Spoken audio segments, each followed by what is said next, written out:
Hello dear students, welcome you for the new chapter 5, Business Taxation for 6th semester Mangalore University. We are in the first session, that is input tax credit and concept and meaning. So it's a new concept and very important concept in the entire GST subject. So let's study what is input tax credit in this session. So my presentation for this session will include introduction, what is input tax credit, then meaning of input tax credit, understanding of input tax credit and input credit in GST. So this is the learning objective, to know the concept of input tax credit and its calculation. Outcome of the session is student will come to know the concept of input tax credit and will be able to calculate input tax credit for each dealer or each businessman. Let's begin. Now what is input? You might have heard this word many times. Input is nothing but purchase. You are bringing the goods in within the company or within the company premises. So that is called as input. What is output? Output means we know that is going out, that is sales. So input means purchase, output means sales. So input goods. What is input goods?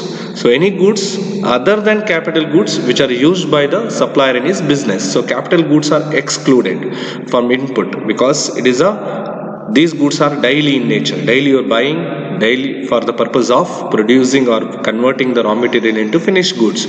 So input goods means any goods other than the capital goods which are used by the supplier in his business. And what is input service? So input service means any service used by a supplier in his business. So that is input service. Now what is input tax? Any tax charged on the purchases made by the supplier. So you know what is input means, purchases. So input goods means goods that is used in the business. So whatever the tax which is charged on the goods which is purchased by the supplier to use his business is known as input tax. So in simple words, input tax means goods on the purchases made by the supplier. Now what is input credit? To understand this is important.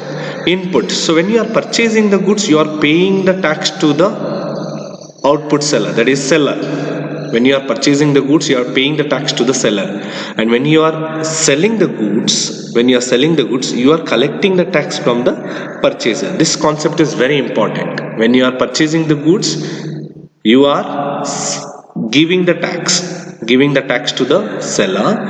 When you are selling the goods, you are collecting the tax from the purchaser. So that is very important. So input credit means at the time of paying the tax, that means you have sold goods something, okay, to the buyer. When you are paying the tax on output, you can reduce the tax you have already paid on inputs. You might have purchased some inputs for your manufacturing purposes, so on which you might have paid the tax to the seller. Now you are selling the goods, you might have converted that raw material into finished goods and you are selling the goods, you are selling the output. So when you are selling the output, you can deduct the tax which you have already paid to your inputs. That is called as input credit. For example, if you are a manufacturer, tax payable on output, that is on the final product, is 450. Let us assume it is 450. Tax paid on input, that is purchases, is 300. Okay, you are a manufacturer, you are paying the output, that is your final sales.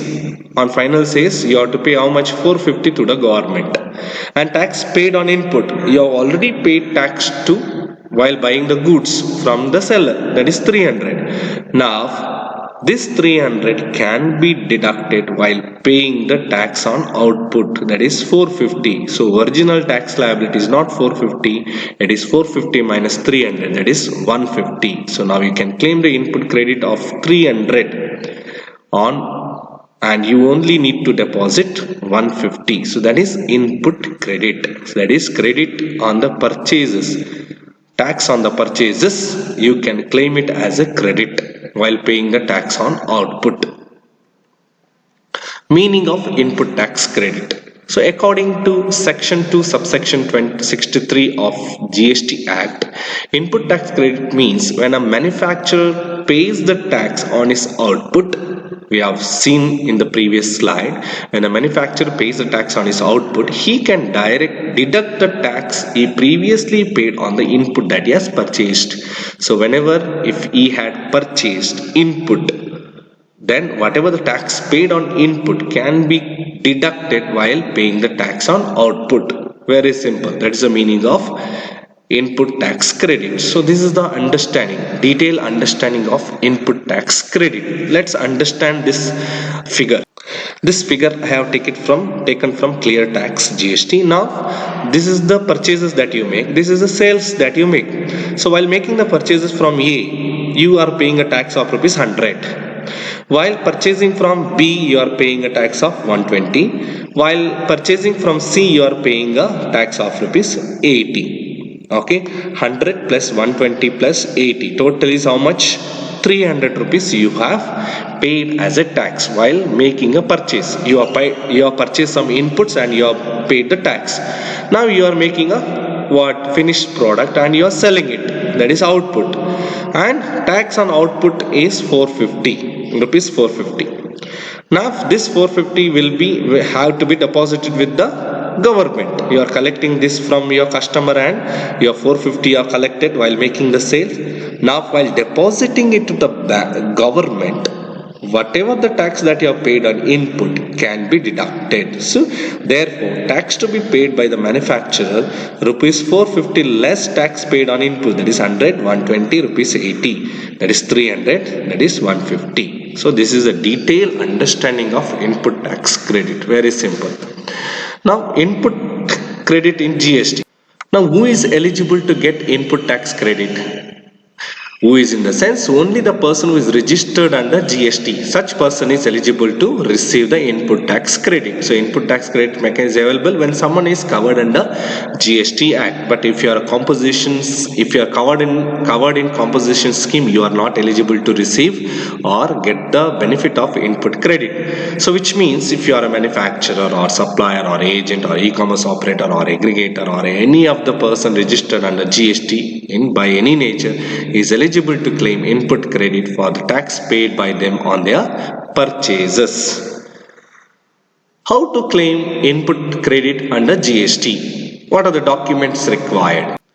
Very simple. To claim input tax credit, you should have two documents, very important document. That is tax invoice. Whenever you make a purchase, whenever you purchase the input, you should have that tax invoice for the purchase that you have made. So that is a fundamental document. So you must have tax invoice of purchases or at least debit note issued by the registered dealer. So if the dealer is issuing you the debit note, that you should possess. And second one is you should have received the goods or service. These are the two conditions to claim the input tax credit. You should have received the goods and you should have a tax invoice. So that's all from this video. Thank you for watching this video on input tax credit. Thank you.